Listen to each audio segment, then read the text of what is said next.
ആദ്യമായിട്ട് തന്നെ നമ്മൾ ഫിജിക്കാർട്ട് ആപ്പ് ഓപ്പൺ ചെയ്യുന്നു. അതിനുശേഷം ഏറ്റവും താഴെ കാണുന്ന മൈ അക്കൗണ്ട് എന്നുള്ള ഓപ്ഷനിൽ ക്ലിക്ക് ചെയ്യുന്നു. നമ്മൾ ID ലോഗിൻ ചെയ്യുകയാണ് വേണ്ടത്. ആദ്യമായിട്ട് ഏത് അക്കൗണ്ടിൽ നിന്നാണോ പർച്ചേസ് ചെയ്യുന്നത് ആ ID ആണ് നമ്മൾ ആദ്യമായിട്ട് തുറക്കേണ്ടത്. ഞാൻ പർച്ചേസ് ചെയ്യാൻ ഉദ്ദേശിക്കുന്ന ID ഇവിടെ ഓപ്പൺ ചെയ്യുന്നു. റിട്ടേണിംഗ് കസ്റ്റമർ എന്നുള്ള ഈ ഓപ്ഷനിൽ ക്ലിക്ക് ചെയ്തുകൊണ്ട് നമ്മൾ ID ഓപ്പൺ ചെയ്ത ശേഷം ഇങ്ങനെയാണ് കാണാൻ സാധിക്കുക. അതിനുശേഷം ഏറ്റവും താഴെ ഇടതുഭാഗത്ത് കാണുന്ന ഹോം ബട്ടണിൽ ക്ലിക്ക് ചെയ്ത് കഴിഞ്ഞാൽ നമ്മൾ ആപ്ലിക്കേഷൻ പൂർണ്ണമായി ഓപ്പണായി വരുന്നതാണ്. ഞാനിവിടെ പർച്ചേസ് ചെയ്യാൻ ഉദ്ദേശിക്കുന്നത് ഫ്രഷ് ആൻഡ് വിൻ എന്നുള്ള പാക്കേജാണ്. അതുകൊണ്ട് തന്നെ ഏറ്റവും മുകളിലെ സെർച്ച് ബാറിൽ ഞാൻ ക്ലിക്ക് ചെയ്തുകൊണ്ട് ഫ്രഷ് ആൻഡ് വിൻ എന്നുള്ള പാക്ക് സെലക്ട് ചെയ്യുകയാണ്. 1332 രൂപയുടെ 2 ഫ്രഷ് ആൻഡ് വിൻ പാക്കേജുകളാണ് ഞാൻ പർച്ചേസ് ചെയ്യാൻ ഉദ്ദേശിക്കുന്നത്. ഇവിടെ ക്വാണ്ടിറ്റി ഞാൻ 2 എന്നാക്കുന്നു.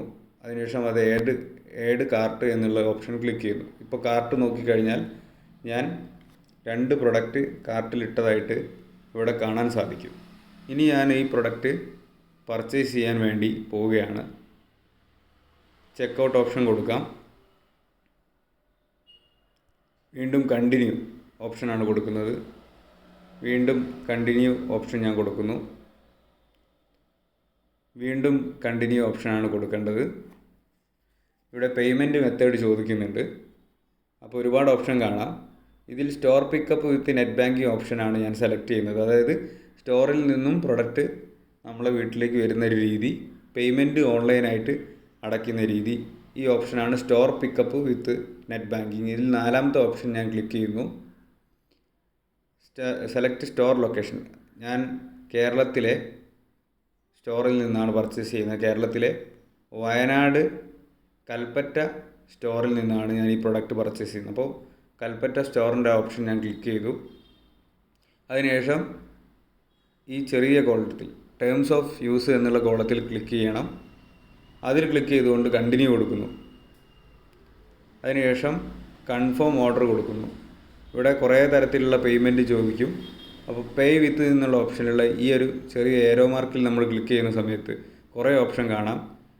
മുകളിൽ താഴെ നിന്ന് മുകളിലേക്ക് നീക്കുന്ന സമയത്ത് നമുക്കിവിടെ UPI ഓപ്ഷൻ ഏറ്റവും താഴെ കാണാം. നമുക്ക് ATM കാർഡ് ഇതൊക്കെ വെച്ചിട്ട് നമുക്ക് പർച്ചേസ് ചെയ്യാം. ഞാനിവിടെ UPI ഓപ്ഷനാണ് കൊടുക്കുന്നത്.